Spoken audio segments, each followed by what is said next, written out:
Is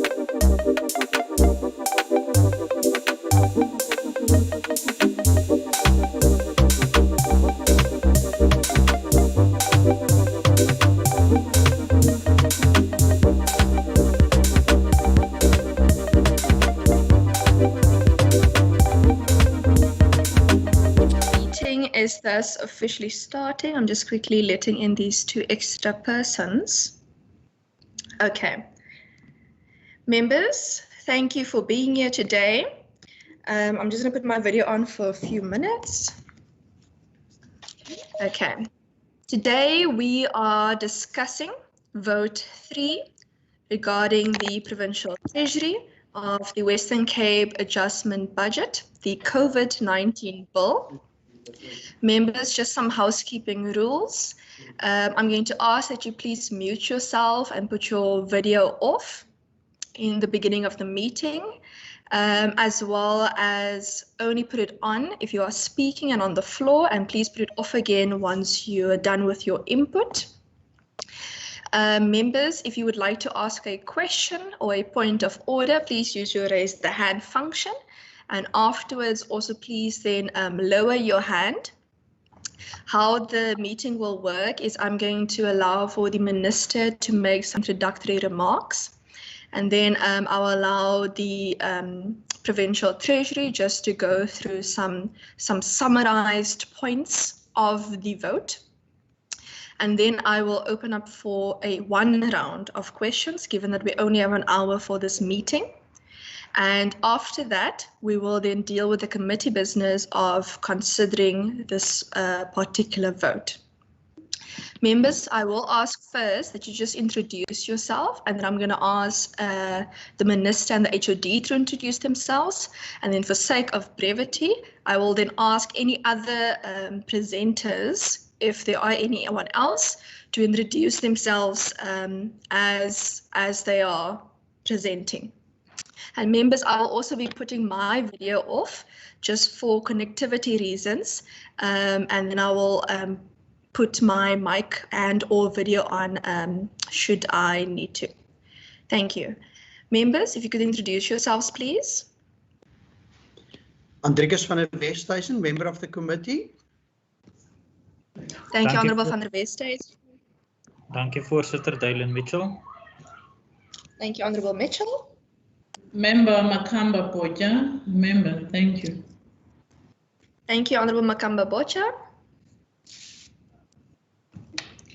I'm Nomi Nkondlo, member of the committee. Welcome, Honourable Nkondlo. Lulama Mvimbi, alternate member. Thanks, Chairperson.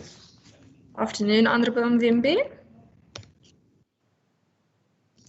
I see we have another member as a guest, but I'm not sure if they are observing or participating today. Honourable Maseko, are you there? Okay, perhaps she's just observing in the meeting today. Okay, Minister, I'm going to hand over to you for introductory remarks then. Thank you, Chairperson. Given the limited time, I will be brief. I think the first point I want to make is an obvious point, certainly flowing from yesterday, and that is we are obviously operating in an extremely challenging and constrained environment, with all departments expected to dig deep and find savings, including Provincial Treasury. The vote is absorbing a 3.3% reduction or decrease of 11.6 million rand from the main appropriation, on top of a cut in the previous round. And certainly, Treasury allocation is, I think, half or almost less than half of treasuries in Gauteng and KwaZulu-Natal. And yet, despite that, I think the team has adapted very quickly and well to the new environment. We are on track despite the workload, which has been immense, and of course included the special adjustments budget tabled yesterday in Parliament. With that, through you, Chair, I'd like to hand over to David Savage. Thank you, Minister. Thank you, Chairperson, and good afternoon, honourable members, and thank you, Minister. Chairperson, we have a very brief few slides for the online environment that we thought may help orient the committee. Would it be okay if I put those up? Yes, please, HOD. Given the unusual circumstances of COVID and us moving to a digital platform, and even though we haven't done it before with an adjustment budget, I do appreciate the slides you've sent to members, and we would love if you put it up, please. Thank you. I'll just briefly do that for members. Yes, thank you for the opportunity to meet with you today. Just in summary, this adjustment budget brings to the Provincial Treasury a 3% net decrease in our appropriation. The main budget is... alternate. Yes, there's an alternate. Hello, Honourable Maseko. Thank you for joining us and being here today. We are now at the presentation by the HOD. Okay. Mr. Savage, you may go ahead. Thank you, Chairperson. Yes, as I was saying, it brings a 3% net decrease in the appropriation to the for the Provincial Treasury from our main budget tabled in March of 356.9 billion to this adjusted budget, which decreases the appropriation by 11.6 million rand to 345.3 million rand.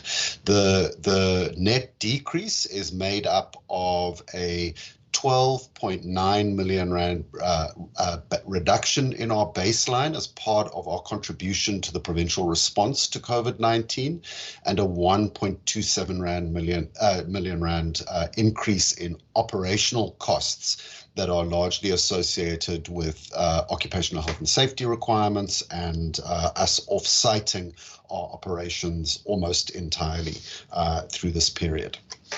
As the Minister had mentioned, we were already in the main budget trying to demonstrate our commitment to fiscal discipline. We had received, in fact, a minor decrease in our allocation from the previous 2019-2020 financial year.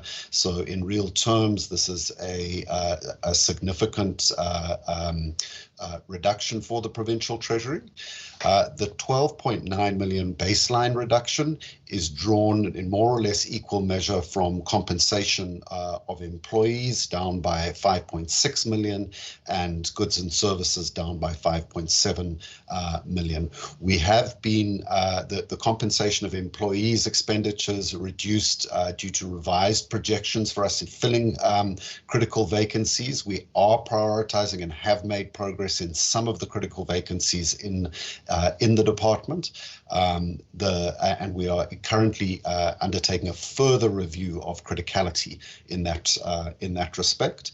The pay interns, we are only at present projecting to join us from 1 September, and graduate intakes, internship intakes will only happen in March next year. This is really due to our operational capability in this environment to provide the right level of mentoring to staff, to interns and graduates who would be joining us. So they would be really left at sea and wouldn't benefit to the full extent that they could from these programs. The goods and services side, some very hard constraints we're introducing: the elimination of entertainment and allowances and catering, limiting our use of external venues only for critical provincial systems training that we offer, and complete suspension of the purchases of minor assets, a 50% reduction in printing and paper costs, a 20% reduction in our external communications,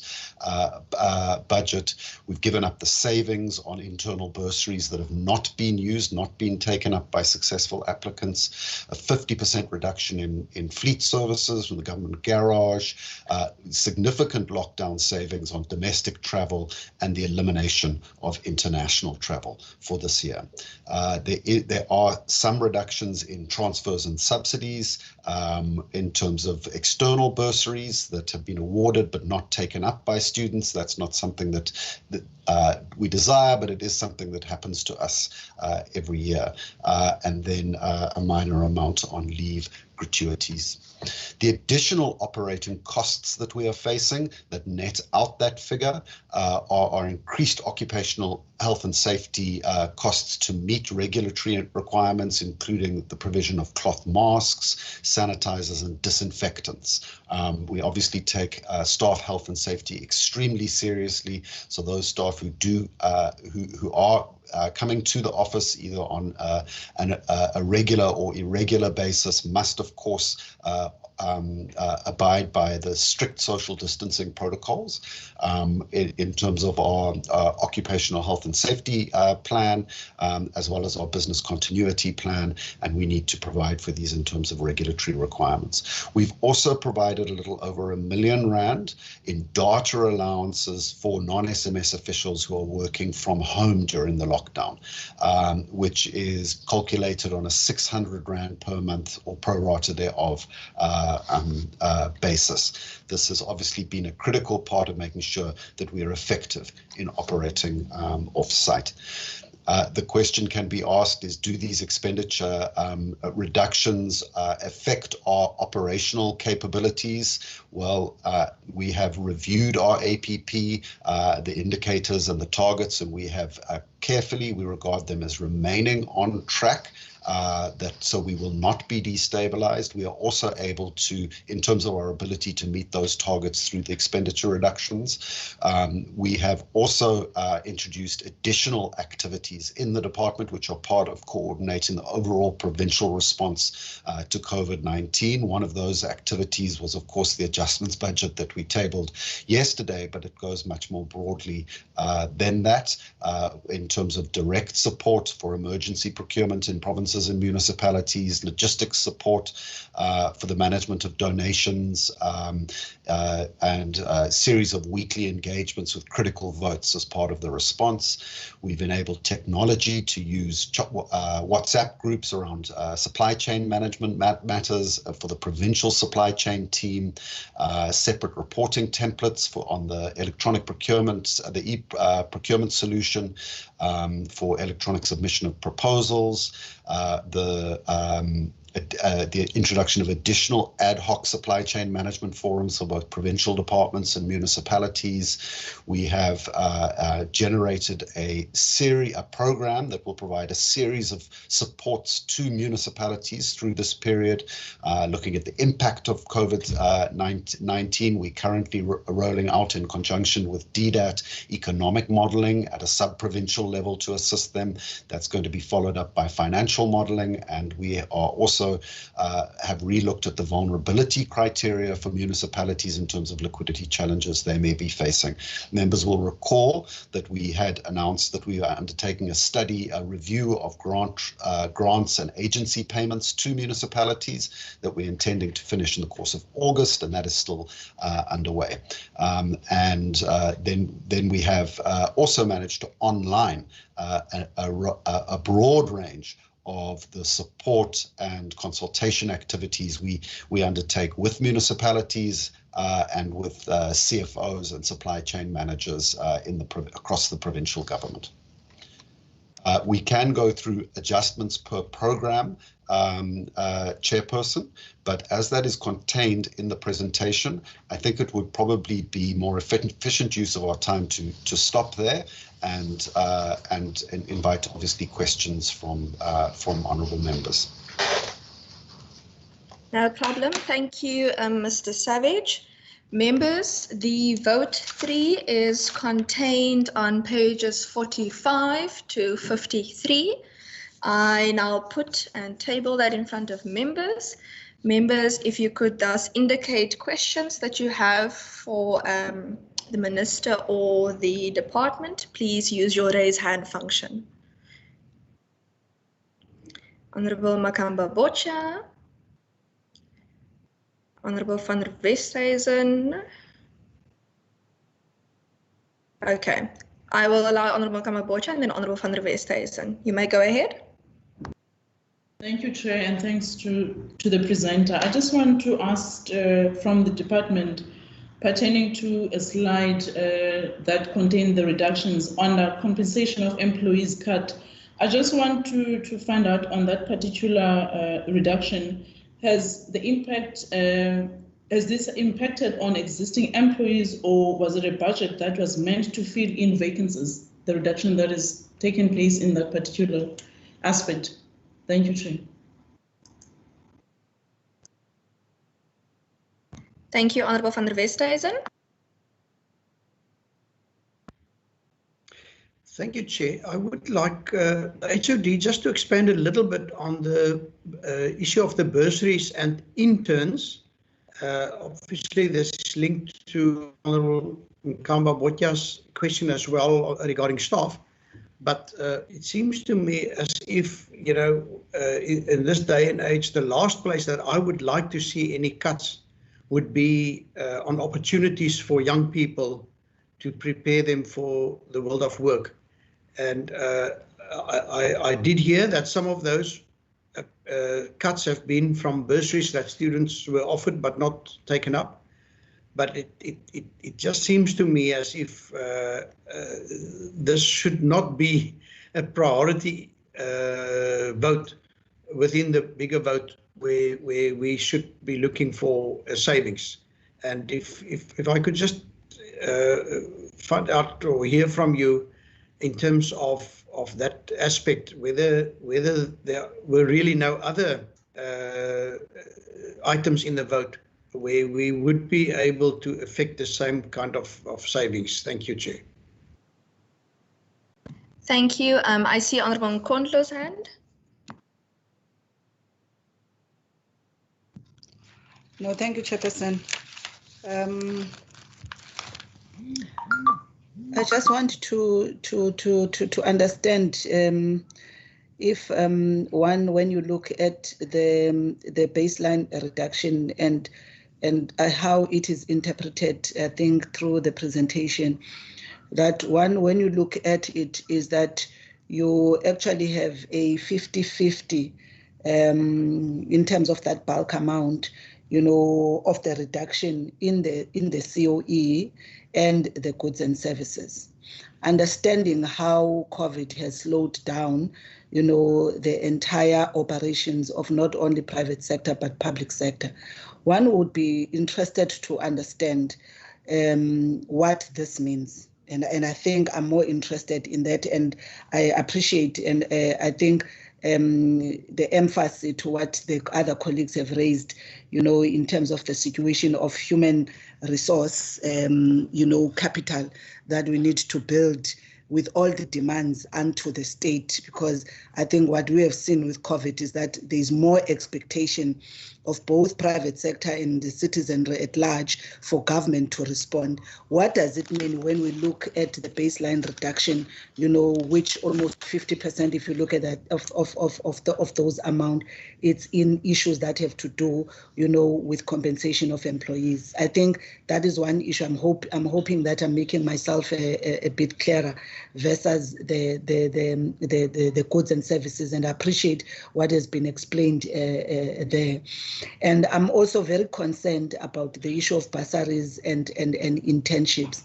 And I want to understand what exactly are the issues.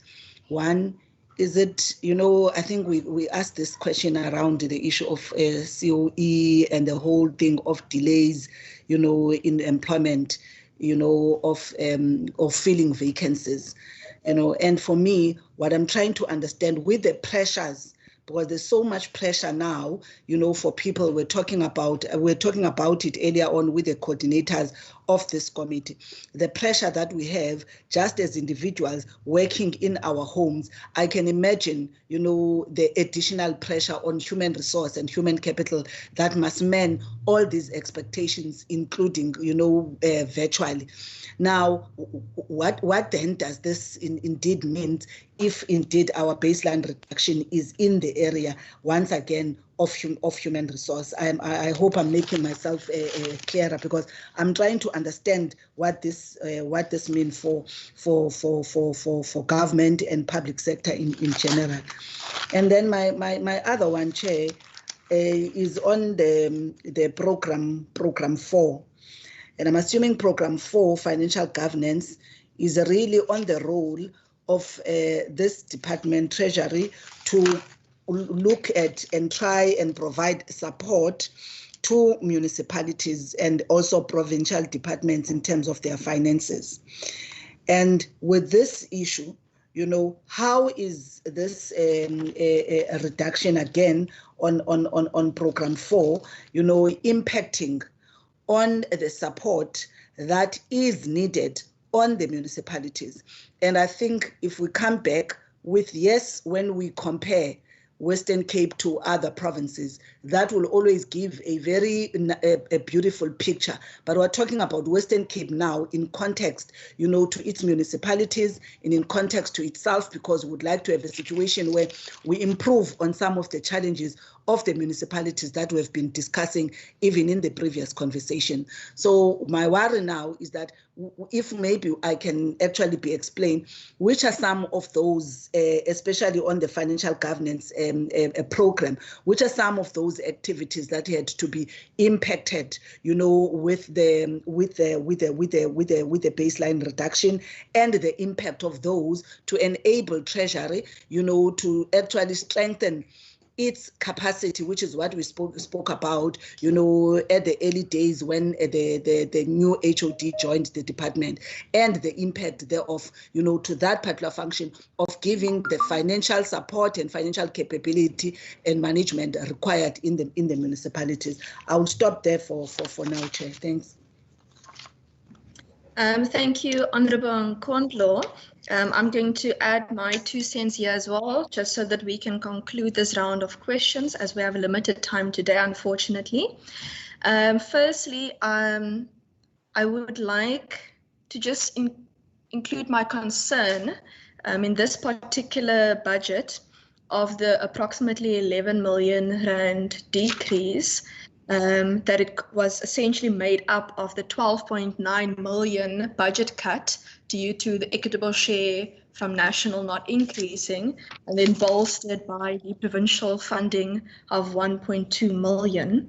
And when I also looked at program 4 on page 48 of the budget regarding the financial governance, which was concerning because out of the equitable share that was cut from financial governance was 2.3 million, and then we had to bolster the program for with 217,000 rand, which is concerning given the emphasis national wanted to put on local government and accountability and good governance and ensuring that municipalities are sustainable in the long run. Further, the slide 9, I don't know which page number of the budget it is, but it's on slide 9 and relates to computer services. I saw that there's computer services decrease amount, and obviously in the previous slides, there was an increase in data for employees in order to work from home and so on. My only concern with the computer services decrease is that this COVID pandemic time, we have an opportunity to move so many more of our government services online. Estonia as a country is approximately the same size as the Western Cape as a province. And in 1994, they also gained independence, and they're the same age as South Africa. They are #1 in startup friendliness, they are #1 in entrepreneurial activity, #1 in digital health, They are the leading nation in cybersecurity. And that is all because in 1994, they earmarked 1% of their GDP to the IT sector. And then they started rolling out infrastructure and making computer skills a priority in schools. And obviously, during this time when we all are going digitally and trying to find ways to save money, I do feel that we need to try and bring some more services of government online and also ensure access to these digital platforms. I just want to understand what specifically that decrease then for the computer services then essentially was and why it was needed. Thank you. Honourable van der Westhuizen, is your hand still up from previously? Yes, no, maybe? Okay, I'm going to assume it was then up from previously still. No problem. Okay. Minister, HOD, I will leave it up to you to direct where you would like to answer. Thank you, Chairperson. I think the questions are principally technical in nature, and so I'll ask HOD and the team to respond. Great. Thank you, Minister. Thank you, Chairperson. I should start by pointing out that the reductions in COE are around vacancies, existing vacancies. It's not cutting back on staffing positions in any way. So these are unfilled vacancies. Some of them have been unfilled for some time because of our inability to attract the right candidates to them. It does not mean that we are putting a hard stop to the filling of vacancies. There are critical vacancies, as I mentioned, that we will go ahead and fill. So that these are just those that are not there at the moment. I do very much agree with the sentiment of the committee that our staff are under pressure. We are a small treasury by comparable standards, but I think we're a very efficient treasury. And one of the insights from being able to move our operations off-site and online is that we've been already able to discover significant efficiencies in our workflow arrangements, in our work culture together as well. So we have, it's not. I think that one cannot solve all problems by additional funding. A lot of it is to do with our with active execution of strategy in the department and a coordinated or joined up way of going about executing that strategy. So it's about leadership, and for staff in this environment, it's about empathetic management support. And with a listening ear, with advice, with guidance, as required. So we've taken that very, very seriously as Treasury management. We have conducted numerous online surveys. Managers are in regular contact with their staff. We feed that information up to top management, and we respond to regular communications from the top management level as well. We're simultaneously undertaking what we call a culture journey in the department, which is a leadership strengthening exercise, and that is being dovetailed with our COVID-19 response as well. So the point I'm really emphasizing here is that the COE reduction is around posts that weren't likely to be filled in the short term in any event, and they're because of a range of reasons, not least the delays in interviews and so forth caused by this environment, but also that in terms of actually building our talent in the Treasury, it is not just around filling posts, it's about working with people and joining up our work towards outcomes as a team. The question of the bursaries and internships is, I think, a very good one, and I'd be at idem with the committee. This is not an area that we are looking to cut. In fact, we see this very much as part of our longer range talent pipeline for the Provincial Treasury. So we're trying to align all aspects of our talent management in the Treasury at the moment, and we have work underway to kind of clarify our strategy in that regard. When it comes to these bursaries, unfortunately, the bursaries we offer to external candidates and to internal candidates to some extent are not always that competitive, so that they may choose to go, that while we grant the bursaries, they're not taken up. And so that constitutes the bulk of the funding that we are surrendering in this round.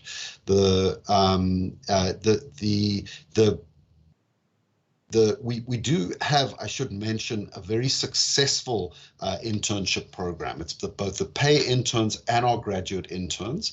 Graduate interns are managed through our Chartered Accountants Academy, which deploys across the provincial government, and it works because both of these programs work in the provincial treasury because we're able to provide hands-on mentoring on an ongoing basis. They're not just dropped into the pool and asked to swim. They are given real guided work experience in both cases. Our challenge at the moment is to be able to do that in an off-site environment, and that hence the delays that we have not taken on the new interns, the pay interns yet, and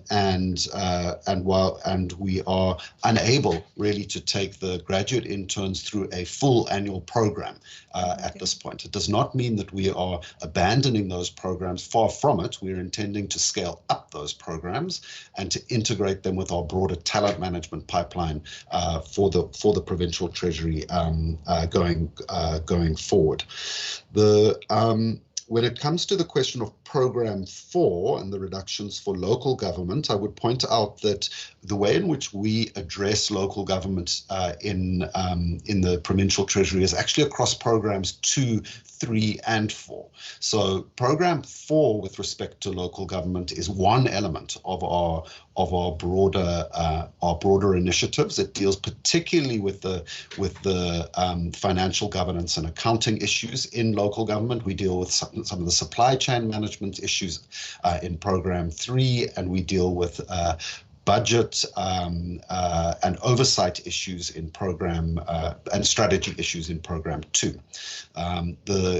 So this is not an abandonment of our local government program at all. We in fact coordinate this through an executive level structure, which we call the MFMA Coordinating Committee.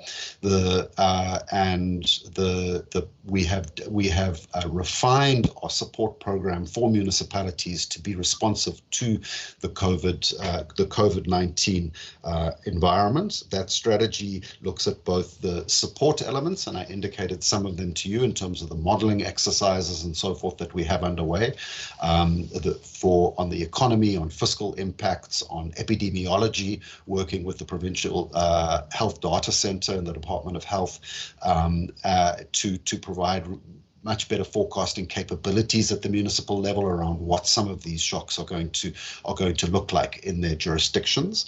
But we also have scaled up our monitoring, particularly on vulnerable municipalities, where we're monitoring on a monthly basis and sometimes much more regularly in terms of particularly liquidity challenges that they may be facing.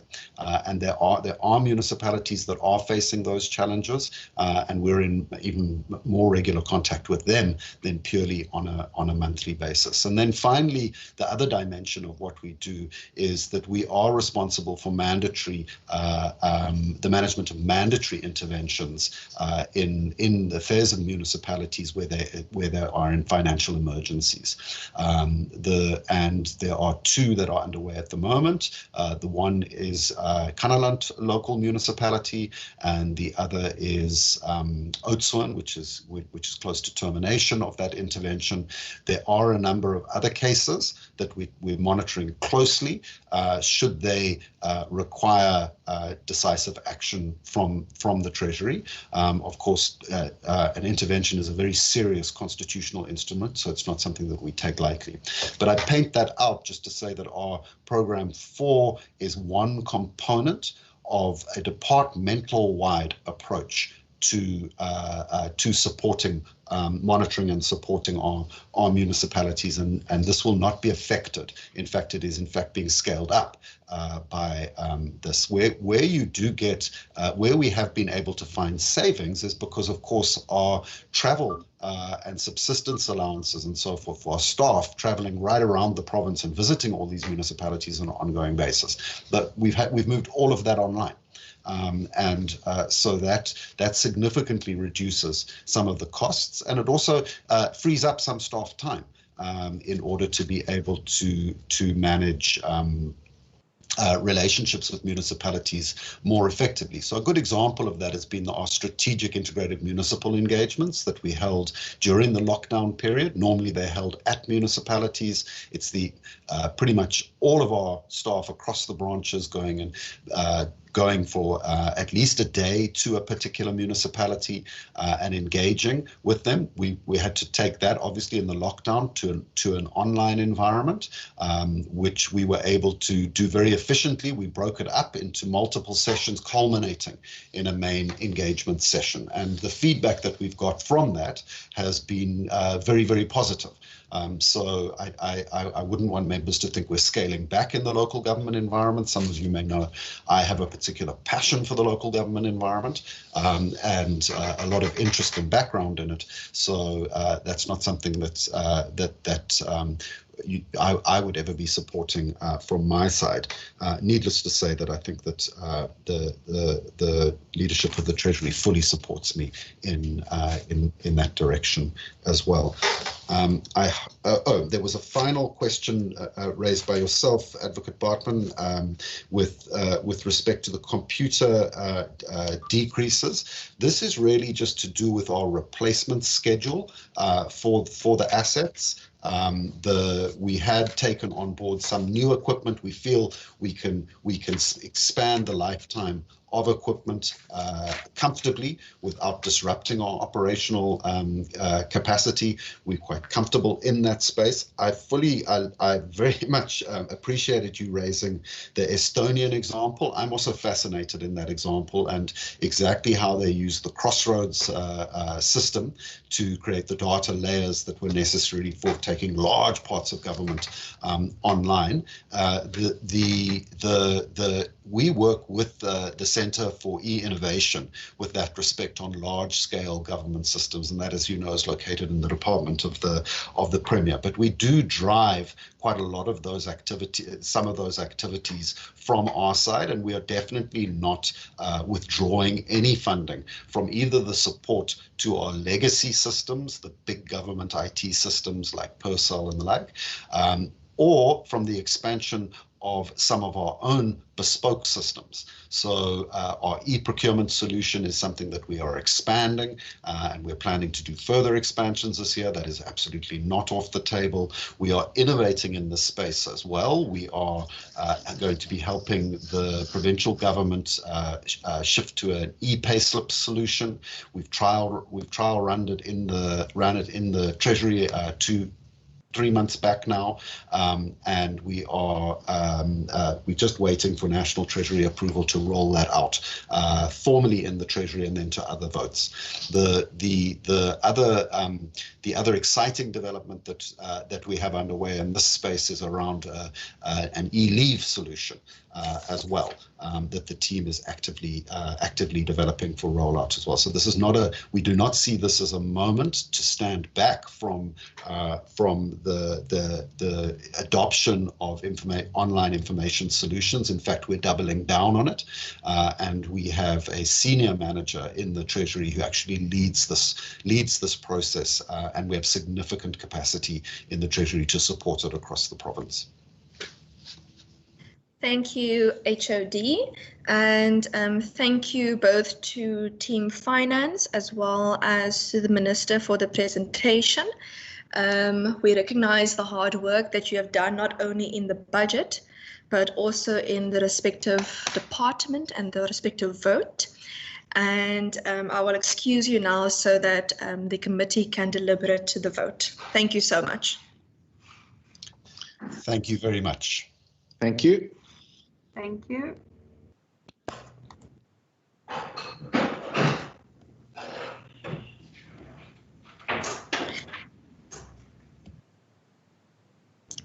Okay, members, are you ready to consider the committee report on vote 3, Provincial Treasury? Would you like me to read out the different views a committee may express, or would you like to go straight into it? Okay, I'm going to assume. Right. Okay, no problem. Honorable Nkondlo, I see your hand. Yes, Chairperson. I first want to raise, man, this this COVID environment, as I think we've just alluded to it, brings serious pressure. And I think when we are dealing with budget, as we are doing exactly with the national budget, we need to consider this highly pressured space in terms of time that we're expected to respond qualitatively on matters of this nature. I think that is one issue I want to raise. Two is exactly how this IT environment is enabled for everybody to have, a fair chance of accessing information. And I'm raising this because yesterday, I think we had to raise a request of the hard copies. And yes, we are moving, into the digital space, but the availability of information on time so that we are able to make, the requisite inputs. That is one issue. The first issue I want to raise, Chair, with yourself and the committee. And to say now we come to this meeting and it says we're under pressure, we've got only 1 hour, we can only ask, first round, and I think, Chair, these are also some of the challenges that are going to limit us being able to provide, the inputs and clarity. And sometimes, we may misconstrue things and we can only utilize a standing committee to clarify ourselves. So that was the first point I wanted to raise. I do not know how we're going to finalize actually the matter, because I still had issues I wanted to ask, and I'm not sure whether we'll be asked to send those, as questions that may still be submitted to the department, because we are supposed to be finalizing this this vote by next week, I think, when the debate ensues in the House. So I think I first wanted to make those comments, and maybe you can guide me now in the resolutions how we're going to take the issues up. Thank you, Honorable Nkondlo. I think in your question you had multiple facets of the question, so I'll quickly deal with some of them. Regarding why the respective committees, the respective votes, and the respective sittings are so close to each other is because in terms of the Western Cape rules of the Provincial Parliament, we are expected to finish the bill within 1 week. Regarding the second facet of your question, regarding obviously the time constraints, and it's a highly pressured space and we expected to respond qualitatively. I think previously I've indicated in Budget Committee the feedback regarding the money bills procedure process, in that I've engaged with the Office of the Speaker, was part of the feedback, and the Rules Committee has now also concluded their research on the resolution that was previously taken in the Budget Committee, and we thus now await for the Speaker to put a presentation forward to Rules Committee, and we then await the Rules Committee guidance on how we move forward on a possible money bills procedure, if any, and if the relevant committee so chooses. The next facet of the question was regarding the hard copies of the bill. It is my understanding that that matter was raised in the sitting to the Speaker of the Provincial Parliament. And given that the Office of the Clerk of Papers falls more under his mandate than it does with this committee, I would like to encourage the member to take the matter up with the Speaker's office. Regarding asking questions to the department, all members are obviously welcome to ask questions, whether they are in resolutions or written questions or oral questions in the House or interpellations. It simply depends on the format that the respective member chooses to put their question in. Honourable Nkondlo, I think those were the only facets of your question that you've asked. Regarding the IT environment and access to information, the information is also on the website of the Western Cape Provincial Parliament, similar to bills that we advertise. So, for example, this particular bill we advertised beforehand so that people could have information and know where to go once the bill is published. Yes. But colleagues, I would like to encourage us to deliberate the vote. And if there are any other questions or resolutions for us to then put that in writing, if everyone is happy with that. Colleagues? Sorry, Honorable Mkonto, I heard you.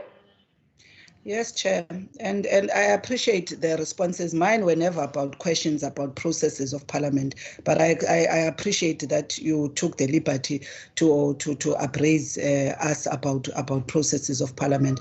I think I was raising a concern that I think genuinely, if we can consider, you know, a change process will always be like that. There are those that moves ahead very fast with such an environment, you know, and those that, you know, should also be considered, you know, in their ability to actually move with the changing environment. That is the IT space, which at this point present particular nuances in terms of us and doing our work. I think that was, a point that I was making, and I appreciate your responses. I would suggest that from where I'm sitting, I would appreciate if I'm allowed to make submissions on some of the questions that I wanted as follow-up, you know, to the question on the COE that the HOD has raised, and also the macro policy issues that I would have wanted, I think, the Minister to sort of give an insight to. Thank you very much. No problem. Honourable Nkondlo, would you like to put those two as resolutions now for the committee to consider before we go to the deliberation of the vote? If allowed, I would like to write them out, Chair, and then I can submit them by end of today. No problem. Thank you so much. Honourable van der Westhuizen, your hand is up.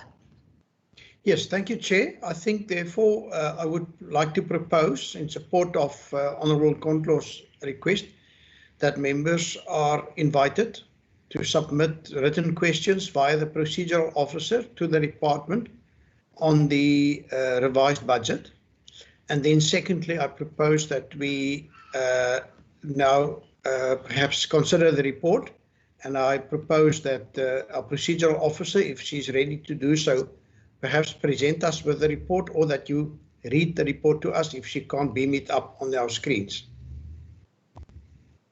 Thank you, Honourable van der Westhuizen. But before I ask the procedural officer to do so, I'm going to first ask members their view on this particular vote, just so that the procedural officer can then type it in before she puts it up.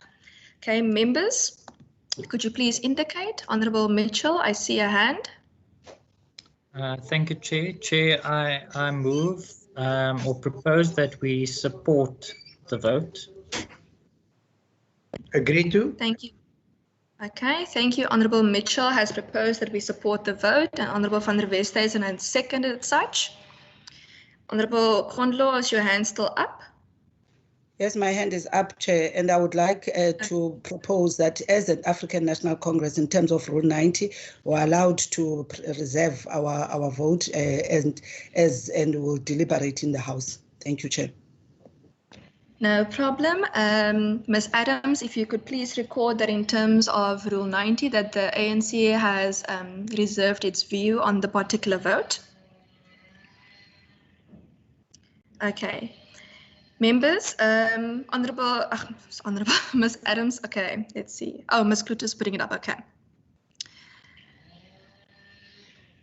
So if we could just quickly write in the minority view before I read out the draft committee report then.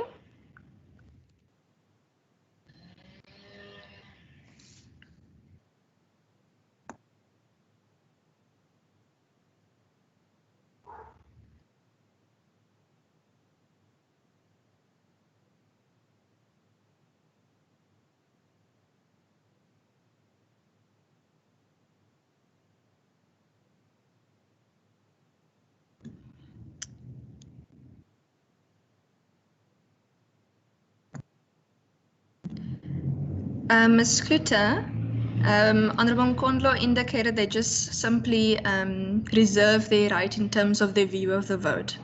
Okay, I actually wanted to ask you now, Chair. No problem.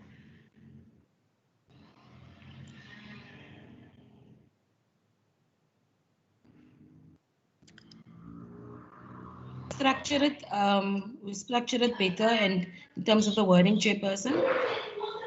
Yeah, is it possible for us to say, for example, to express their view in the House, just so that it can be accurately reflected as to why the right is reserved?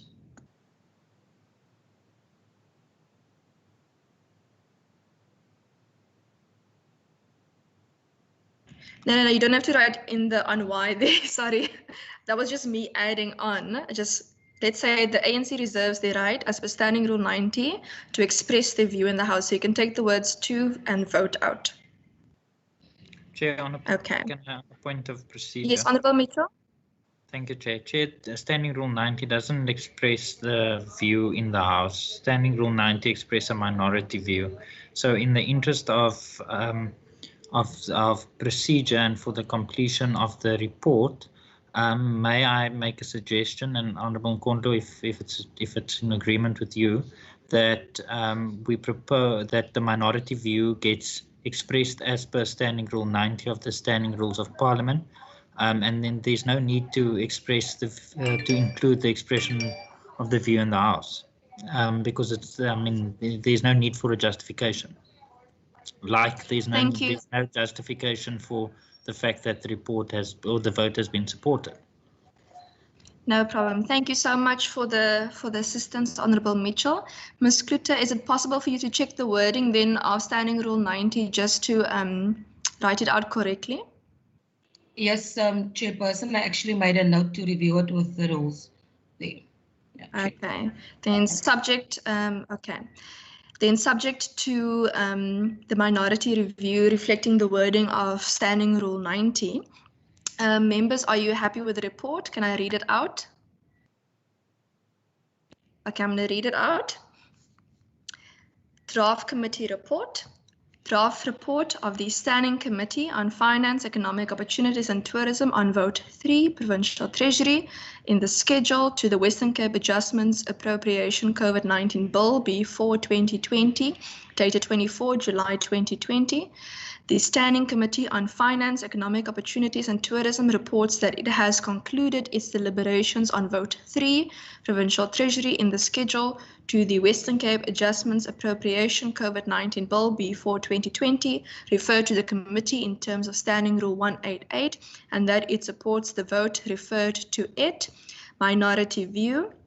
The ANC reserves their right as per Standing Rule 90, and Ms. Kluter, one of our procedural officers, are simply going to ensure that that sentence is then written correctly in terms of the wording of the Standing Rule 90. Members, are you happy? Going once, going twice? Agreed. Agreed. Okay. Members, thank you so much then. That then concludes our meeting for today, and good luck with the rest of your day. Goodbye.